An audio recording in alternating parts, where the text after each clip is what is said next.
Hello, I'm Dr. Thomas Maples, and welcome back to A Sacred Journey.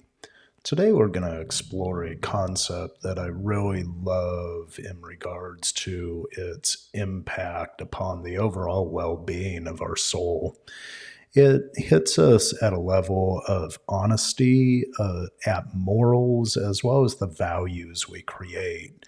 And today's topic that we're going to explore, especially as it relates to the development of the psyche as it undertakes its lifelong journey to realize its potential, is the concept of integrity.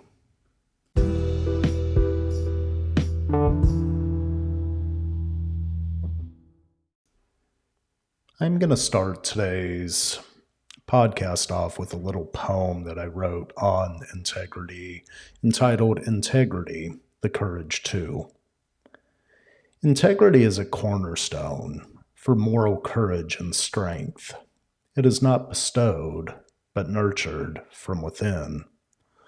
Through caring attitudes, honesty, generosity, and loving kindness assured, we create a moral character based upon the wisdom of action, not words.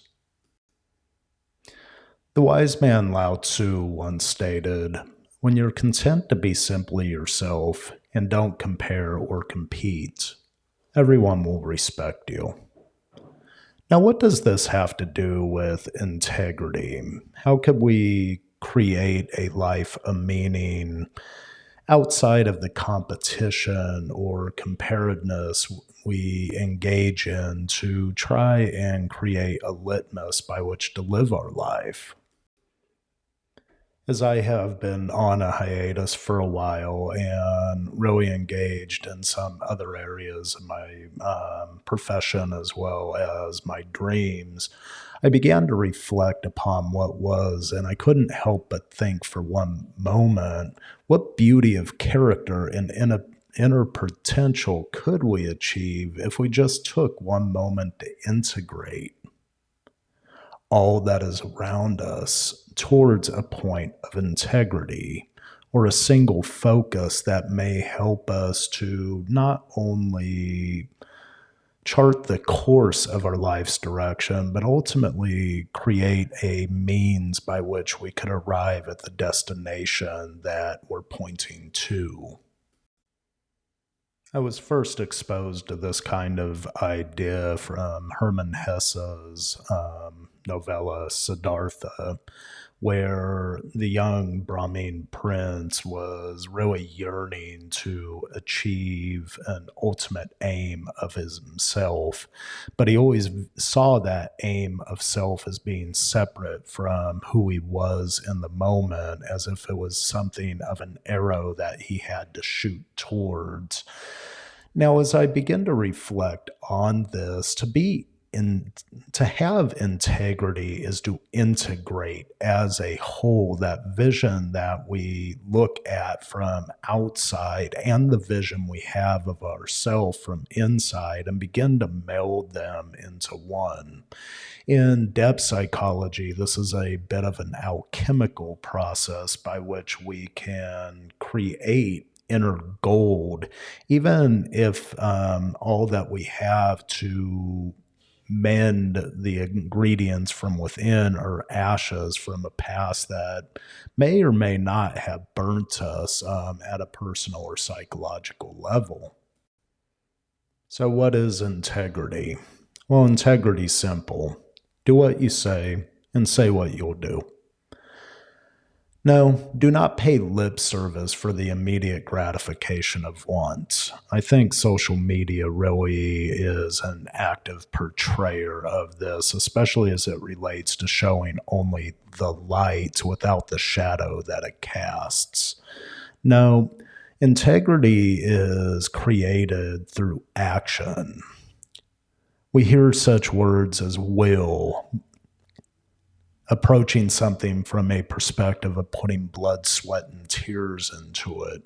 Action creates a sense of integrity because there's actual energy that's put within its within the capacity to manifest its presence.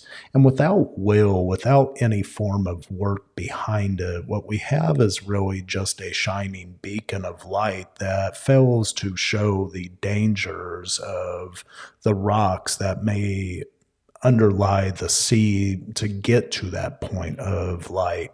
That's a lot of times why we build lighthouses for shipping industry, is to help them navigate the dangers of the sea that may remain hidden from point A to the point that they want to see themselves go to.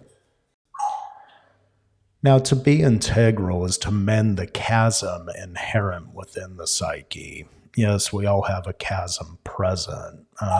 There's a division that exists between our collective and our personal perspective, just as there's a chasm that exists between the person we are in the moment and the person that we want to become. Now, while we may strive towards a collective sense of homeostasis, I'm very well aware as a doctor of philosophy as well as a practitioner of psychology that the collective is never healed from a collective source. It's only healed one psyche at a time.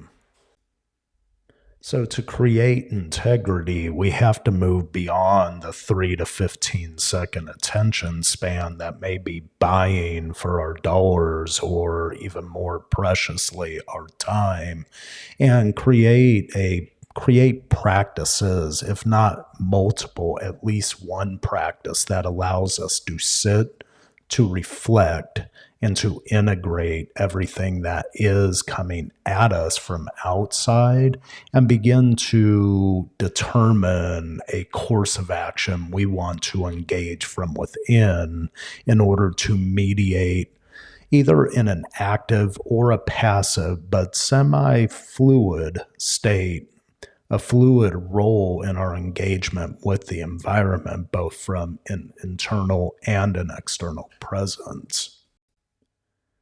Now remember, a chain is only as strong as its weakest length. So it is up to us to create a source of character that shows courage, that shows bravery, that shows the capacity to problem solve, especially in the face of problems that may exist beyond our regular capacities. Now, that doesn't mean that we have to search for these. What it means is that we have to develop a internal sense of self strong enough to engage problems from a perspective that allows for our internal growth. Because as we begin to grow, so too does our environment grow around us.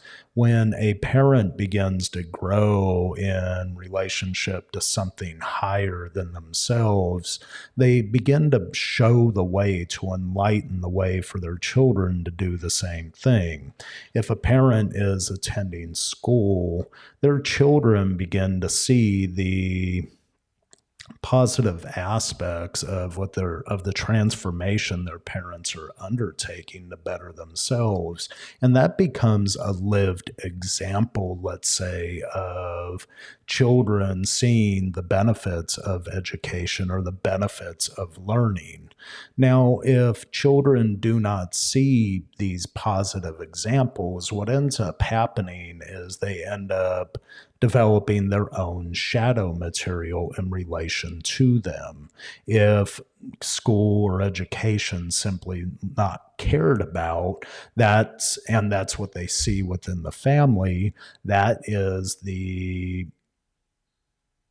experiential knowledge they hold within, not only from words, but also from observing the actions of others.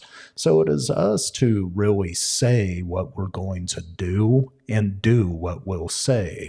This is the aspect of integrity that I hold most dear, especially as it relates to working in the field of psychology, where there's a lot of questions about things that happen in regards to psychological melees. Now, to create integrity, we have to create a moral character based upon values, based upon courage, and based upon strength. We must nurture a journey of integrity forward because there is going to be much that is going to distract us from this aim. However, it is possible. Let's take 1 minute and do an exercise. Let's just sit, listen, and be present. Put any devices down. In fact, you may want to stop this recording. In fact, please stop this recording at this point and just take a minute to sit, listen, and be present. Now, did you perceive an aspect of beauty that may not have been seen just 1 minute before? Maybe a child was smiling. Maybe your son or daughter asked for help. Maybe they were out chasing butterflies. Or better yet, seeing the roses in the meadow. Did you see someone that needed help crossing the street? This is integrity in action, to be able to see so we could act.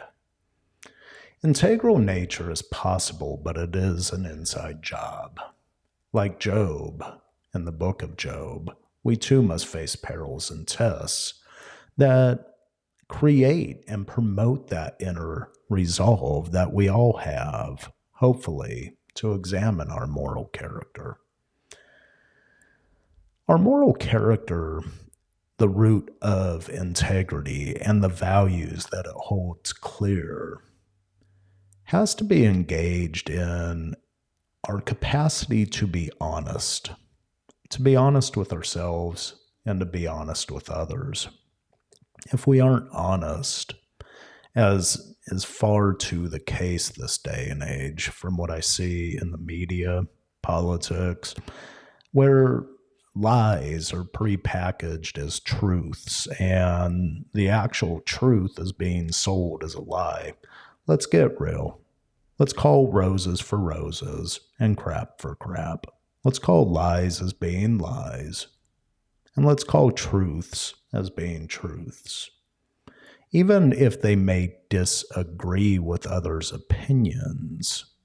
Now, this is an aspect of morality as well as an aspect of truth finding, as well as an aspect of developing integrity itself.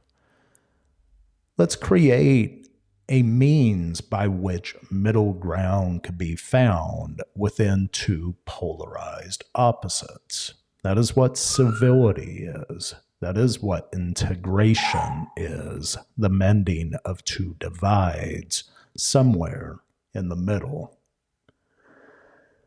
Let's examine our capacity for honesty. To be honest with ourselves allows others to be honest with us. But we have to be willing to call lies for lies.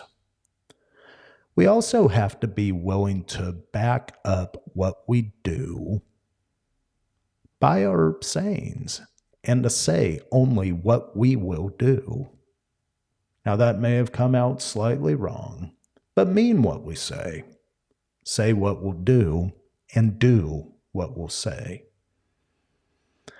I want to thank you for joining me here today. I hope this little exploration of integrity and finding our integral nature to mend divides both within and without has helped. As always, a final blessing, my friends. May blessings of wisdom find you on your journey to create, chart a course, and advance confidently in the direction of your dreams. And hopefully those dreams help bring a little integral mending for your life. Thank you for listening. And if you have comments, concerns, or just have questions, please feel free to leave one at the end of this. I'm more than willing to answer in any way that I can.